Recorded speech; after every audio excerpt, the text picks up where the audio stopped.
प्रयागराज में छठवें चरण में 25 मई को मतदान होगा। ऐसे में नामांकन प्रक्रिया की शुरुआत हो चुकी है। बुधवार को बीजेपी के प्रत्याशियों ने अपना नामांकन दाखिल किया है। इलाहाबाद संसदीय सीट से प्रत्याशी नीरज त्रिपाठी और फूलपुर से बीजेपी प्रत्याशी प्रवीण पटेल ने अपना नामांकन दाखिल किया है।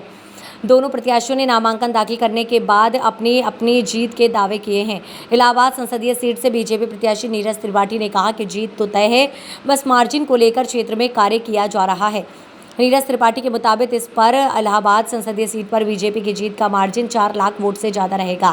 भारतीय जनता पार्टी का किसी से कोई मुकाबला नहीं है। वहीं फूलपुर लोकसभा सीट से बीजेपी प्रत्याशी प्रवीण पटेल ने नामांकन दाखिल करने के बाद कहा कि मोदी जी के विकसित भारत बनाने के संकल्प को लेकर हम चुनावी मैदान में हैं। जिस तरह से देश और प्रदेश में विकास के कार्य हुए हैं वह अभूतपूर्व हैं।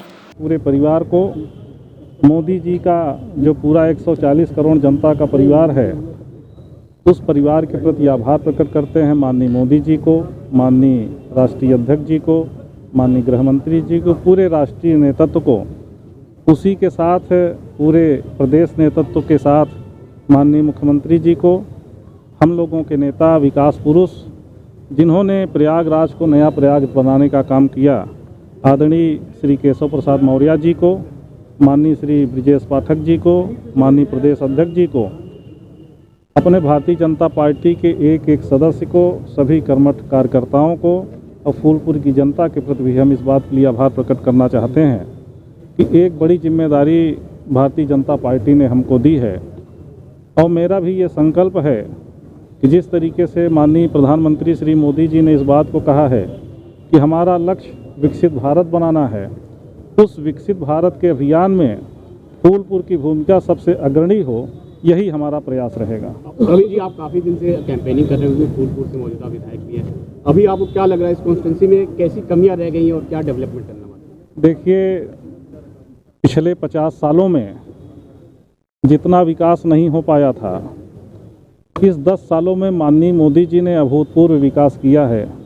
पूरे देश में, पूरे प्रदेश में और ख़ासकर प्रयागराज तो नया प्रयागराज बना है और उसमें हम लोग भाग्यशाली हैं कि तीर्थराज प्रयाग में रहते हैं, जहां कुंभ का मेला लगता है। और कुंभ का मेला हम लोगों के लिए वरदान की तरह है कि केंद्र सरकार और प्रदेश सरकार लगातार जो विकास की बात करती है और विरासत पर भी हम लोगों को गर्व होता है। तो ऐसे संगम में हमारे फूलपुर पार्लियामेंट में पिछले 10 सालों में अभूतपूर्व काम हुए हैं। अभी आगे आने वाले समय में हम लोग फूलपुर पार्लियामेंट में कुछ बड़े ऐसे काम करेंगे जो एक लकीर होगी और हम लोगों का लक्ष्य है कि माननीय मोदी जी की जो सोच है, कुछ बड़ा सोचना है, लोगों के लिए बड़ा काम करना है और पार्टी की जो विचारधारा है अंत्योदय का, कि अंतिम व्यक्ति के चेहरे पर कैसे मुस्कान आए, यही हम सब लोगों का लक्ष्य है। देखिए, कोई चुनौती नहीं है, इसलिए कि विपक्ष की हाल आप देख रहे हैं, जनता से पूरे तरीके से कटे हुए हैं, जनता से उनका कोई सरोकार नहीं है, आपस में लड़ रहे हैं, झगड़ रहे हैं, रोज़ नई नई बातें आ रही हैं कि आज इनका कट रहा है, कल उनका कट रहा है, परसों उनका कट रहा है। तो जिस प्रदेश के पूर्व मुख्यमंत्री जी जहां खुद चुनाव लड़ रहे हैं, उनको अगर ये भरोसा नहीं है कि हमको लड़ना है कि हमारे परिवार के किसी सदस्य को लड़ना है। आपने देखा कि अपने भतीजे को उन्होंने उतारा और एक दिन बाद टिकट काट के खुद अपना चुनाव लड़ गए। जिस दल का नेता ऐसा हो स्थिर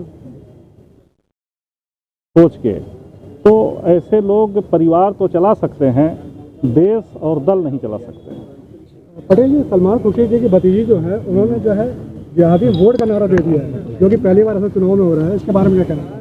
देखिए, ऐसा है, माननीय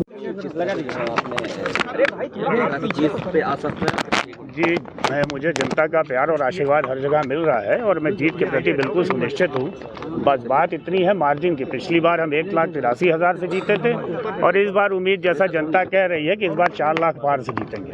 ये आपने इतने दिन से कैंपेनिंग कर रहे हैं, क्या लगा आपको जमुना पार में खासतौर? देखिए, जमुना पार में विकास हो रहा है।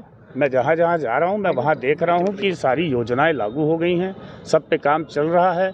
4,000 से ऊपर नलों में, घरों में नल दिए जा चुके हैं प्रधानमंत्री आवास योजना के तहत आवास बने हैं, उनका भी दिया जा चुका है, आवंटन हो चुका है, लोग रह रहे हैं उसमें, और विकास कार्य पूरी गति से चल रहा है। प्लांट्स और फैक्ट्रीज को लेकर जो है काफी ज्यादा वो मेरी अपनी इच्छा है, मैं उस पर करूंगा जरूर। जीत की चुनौती किस मान रहे हैं? 100%। चुनौती क्या है? चुनौती कुछ नहीं है, कोई चुनौती नहीं। किससे लड़ाई मान रहे हैं सीट पर? किसी से नहीं, बीजेपी निकल रही है। बिल्कुल साफ। 400 पार का जो फिर किया मोदी का 450। 450 मेरी अपनी यूपी कैलकुलेशन है। यूपी में यूपी 80 पार। ठीक। वीपी न्यूज, खबर सिर्फ सच की।